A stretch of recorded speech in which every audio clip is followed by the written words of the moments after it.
All right, everyone. So now we're gonna learn about the top interesting bugs, and the first on this list is stored accesses to privilege escalation. To understand this particular thing, I believe you have a basic background about how XSS works and what's privilege escalation. For those who don't have a background, let me explain how this thing works. Is that stored XSS is something that goes to the database and then it's executed. Privilege escalation matters to that if you are a user B, you can escalate your privileges either horizontally or vertically. Both is termed as privilege escalation.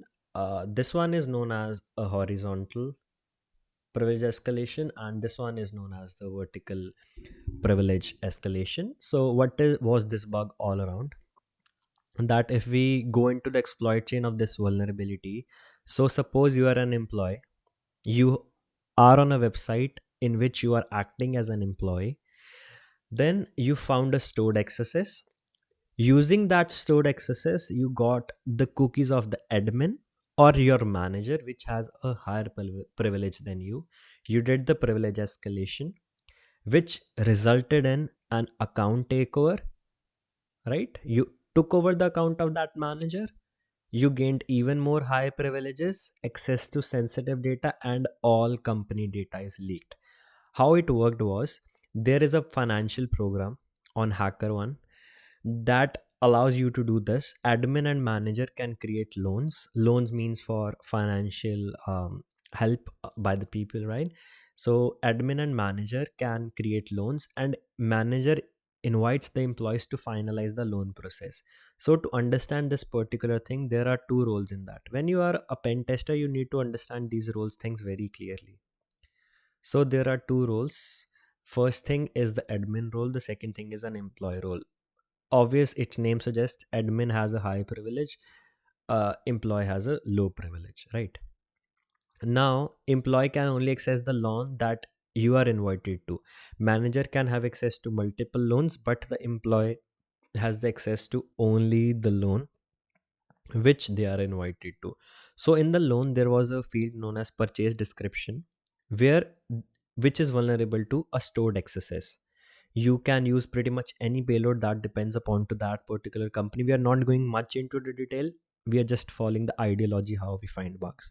So in the purchase description, you have this particular payload which says image source on alert error. So it loads an image.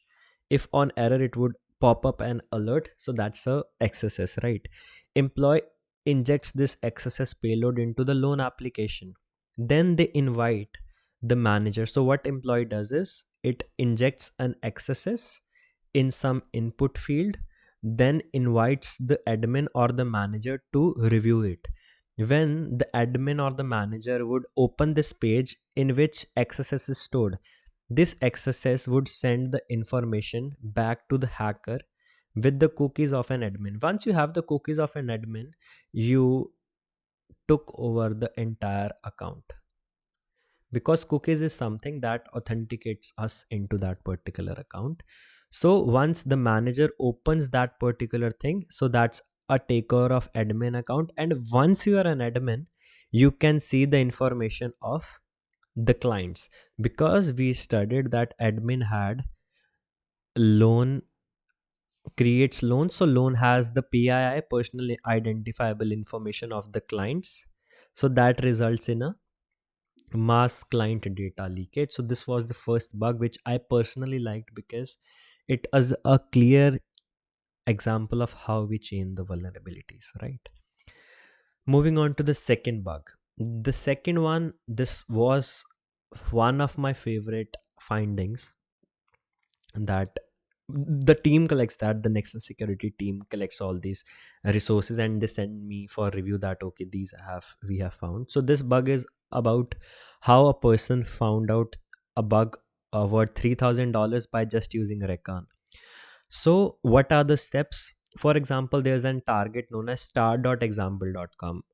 I assume you guys have already know about these things, but if you are new to this course, this series, so what you're gonna do is just go on to Udemy and write top 100 interesting bugs, right?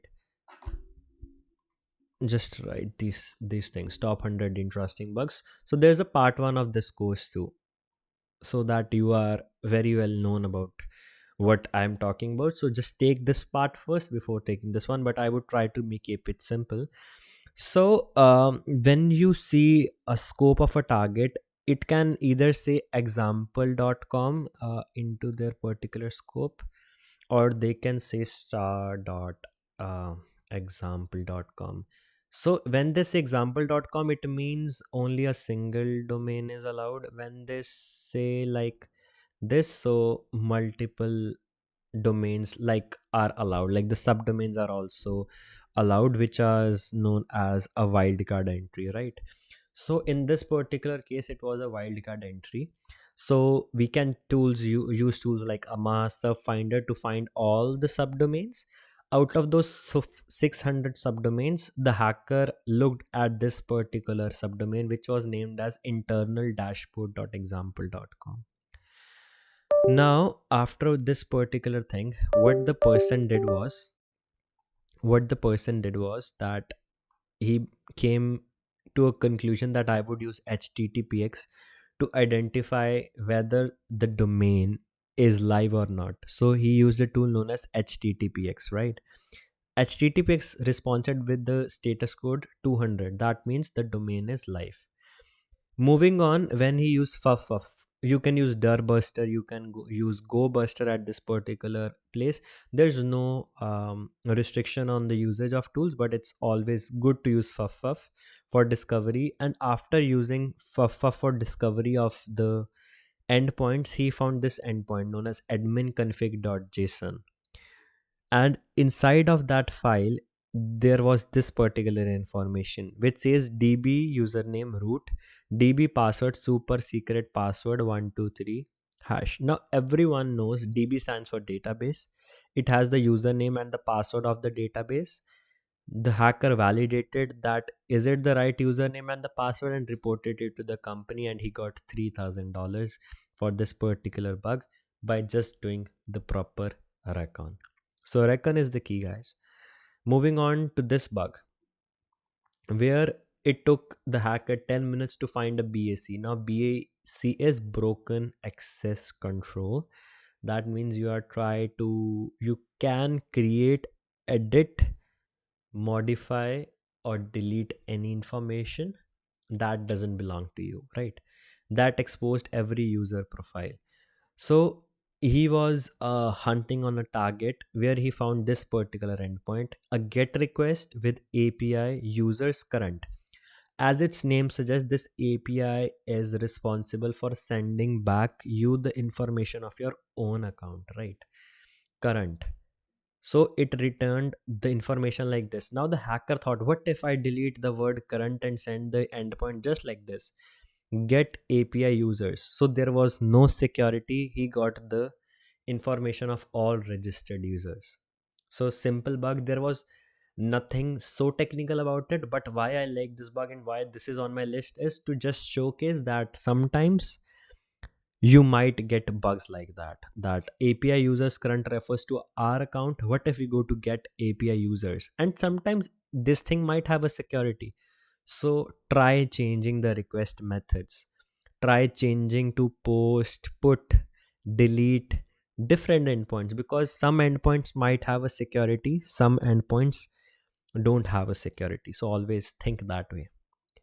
Coming to the fourth bug, how a person clinched $500 within minutes, right?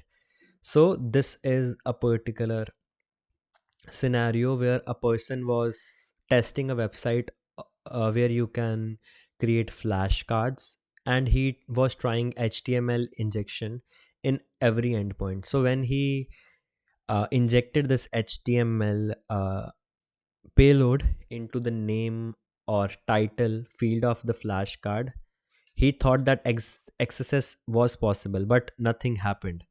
But at the same time, he thought of looking at the source code of that particular page.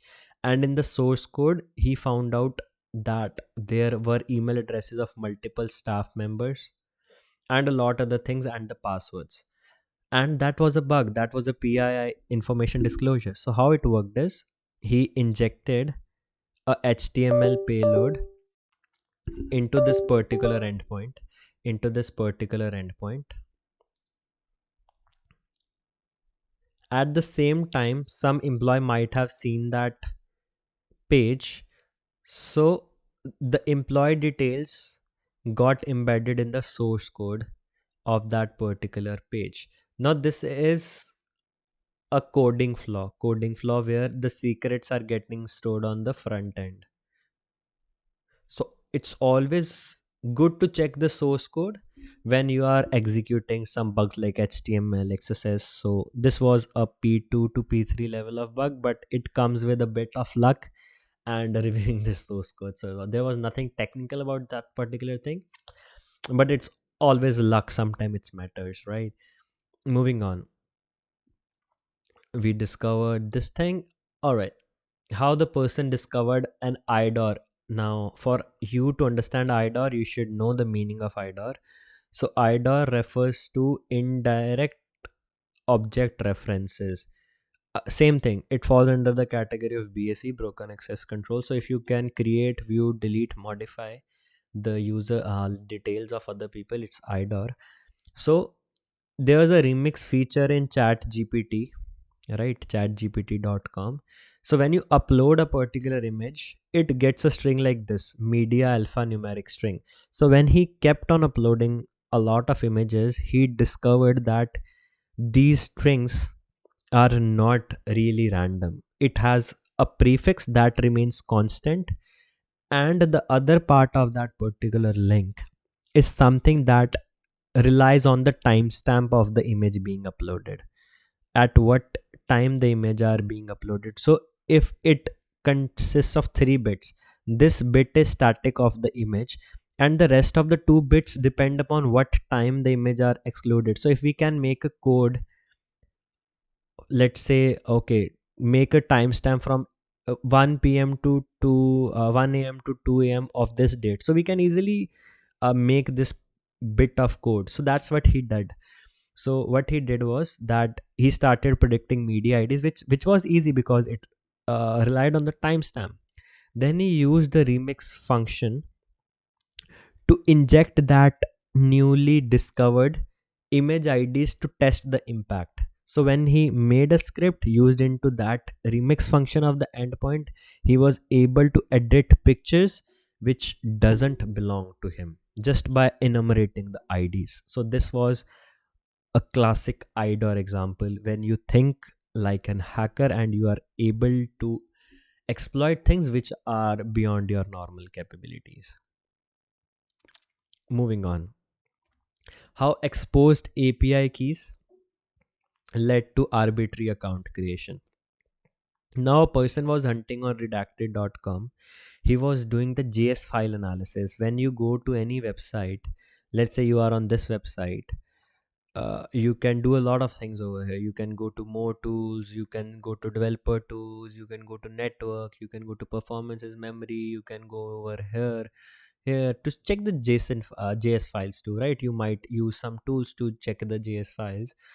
So what happened is when he was analyzing the JS files, he got across some files known as chunk vendors sumstring.js, and in that particular JS files there was a view app AWS API key getting leaked along with the endpoint. So when he opened this endpoint, he tried to open this endpoint, it showed an error because you are not authorized. When he used this endpoint with the API key that was leaked, it gave access. And after it gave access, it showed something like this, tokens consumed. For those who don't know, that AWS keys are paid per use. So we can abuse this functionality too. But at the same time, when he used to visit this endpoint along with the API key, which he got from here, he got the access of whole website. He can manipulate anything in the entire database because it was relying on GraphQL. So he can do attacks like XSS, admin account takeovers, hijack all the sessions. So it was a very high severity bug because he can create any arbitrary user because he has access to the GraphQL mutations, all because of the JS file leaking this API key and this endpoint. Right? Hope you enjoyed this particular bug because it was simple yet very effective. Now, this is something which is a clear example of uh, why you should do Portswigger Labs. This exact scenario is in Portswigger Labs, which I'm going to discuss now. So, what happened in this particular thing is just the crux of this particular vulnerability because it's very interesting. So, this there is this website one. You find XSS in here. One second. Yep, this is this the website one. You find a XSS in this particular website, but that only works with the post method. Now you know that post based XSS, which only executes at your browser, are known as self XSS. Self XSS falls under the category of a P5 bug. That means it's not that critical. So, in order to make this XSS exploitable and result in something good, you need to link it to CSRF, cross site request forgery, in order to make it work. In order to even raise the impact, you need to find another domain of this website and find another XSS on this, link these two bugs to this one, resulting in a full account takeover. Because using this XSS, you can create cookies on this particular domain, and using this XSS, you can do a full account takeover. I'm leaving this particular thing because it's a exact same lab on Portswigger. You can always do that. Now the other bug says from path guessing to dashboard takeover. How it works is that he was reviewing a website where each country has its own login page, like login New Zealand indicators.php. For Australia, it might be like login Australia indicators.php, login India dot underscore indicators dot php. What if instead of login, it's like update New Zealand indicators dot php? So when he tried that, he got the access to the dashboard of New Zealand for that particular website. No login required, no session, no token. You can edit country indicators, upload any files, save changes. Same happened for countries like Japan, Turkey, Sweden. So it's like not a basic vulnerability, but a basic example of how you can use your common sense sometimes, and it might result in bugs. Always, it's not important that you find stuff which is technical. It's up to how you use your common sense. Moving on, how this person got his first bounty with just one simple step. So he was hunting on this particular target app that he found interesting and mature. While he was doing the manual recon, he went into a file known as robots.txt. Now, robots.txt is a very common file that most of the websites have for hidden paths. Then he tried doing XSS, open redirects, and IDORs, but nothing happened. Then he used the burp suits history to analyze the endpoints very closely. Then he again went to that robots.txt file and noticed that there's an endpoint known as admin, right? Slash admin. When he tried visiting that admin endpoint, the server returned 403 forbidden. 403 forbidden means you are disallowed, but you can use headers to bypass this particular thing. You can add into these headers into your burp suit request in order to make the server believe that you have access to that particular resource. You can use path variations like admin slash percentage to e, and a lot of things. One prominent method that works for me half of the times is changing the request method.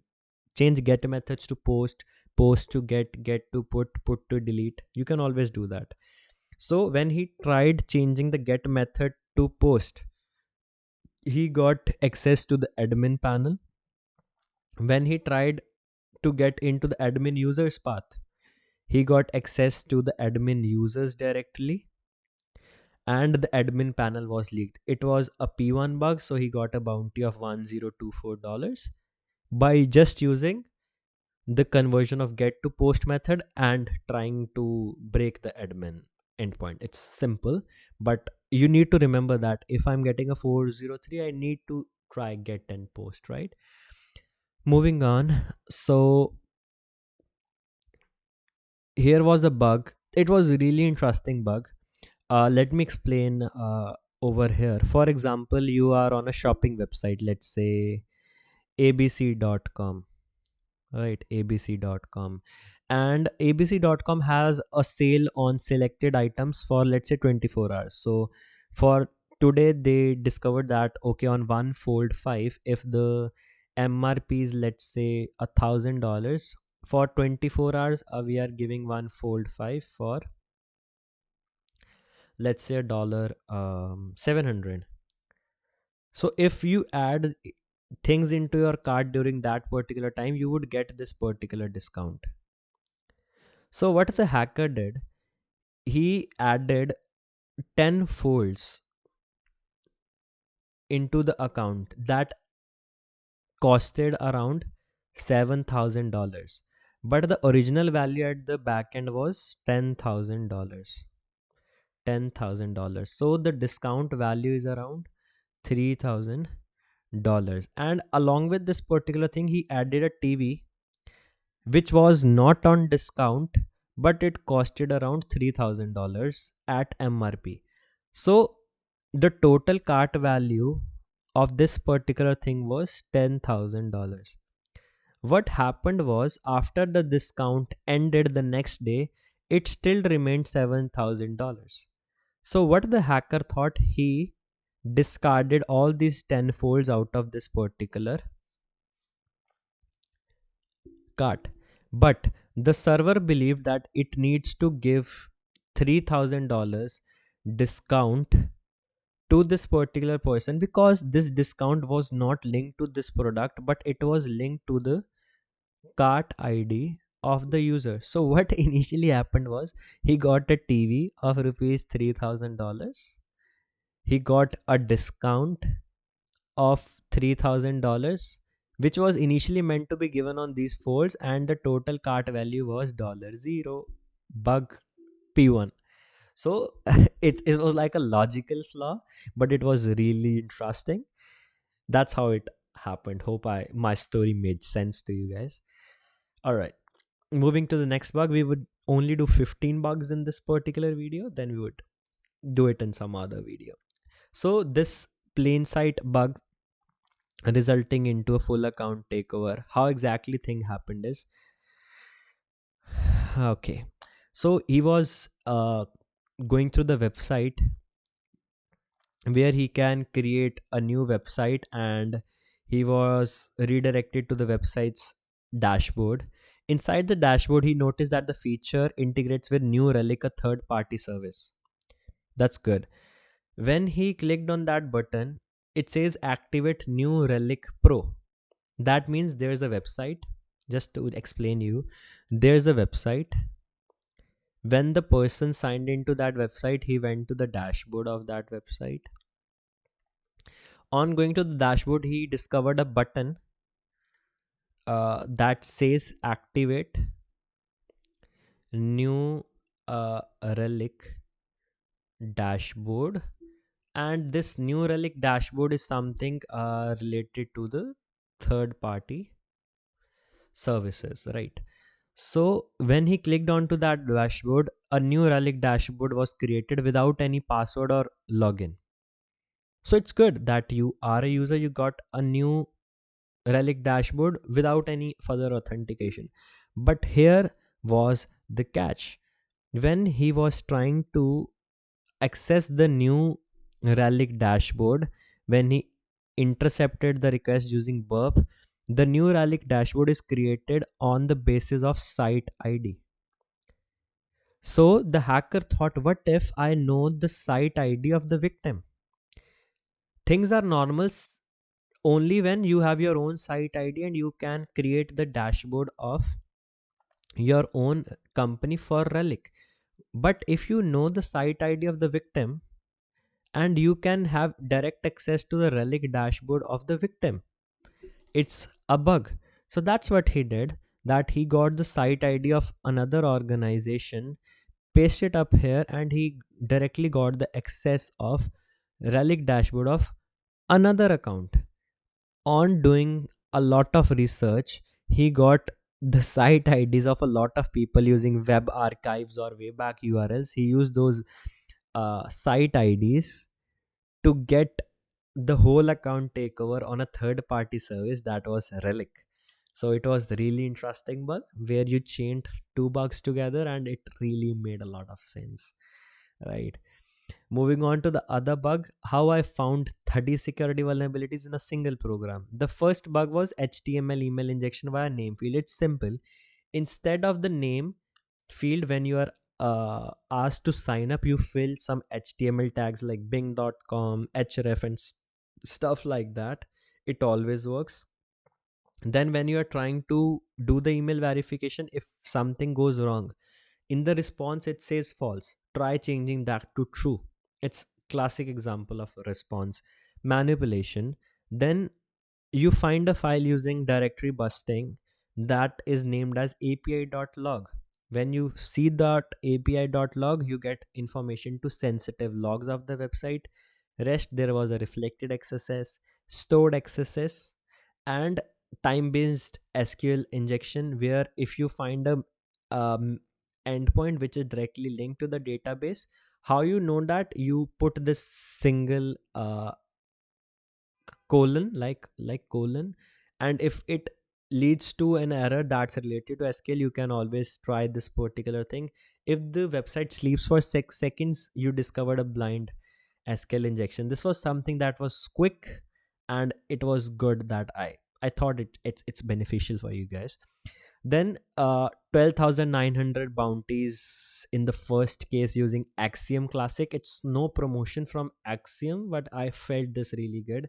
So Axiom is something like that. It's an automated Recon flow. You collect all the root domains of the websites you wanna see. Then they use Subfinder for subdomain enumeration, NU for finding unresolved subdomains, then the pure DNS, then HTTPS for checking that this domain is live or not.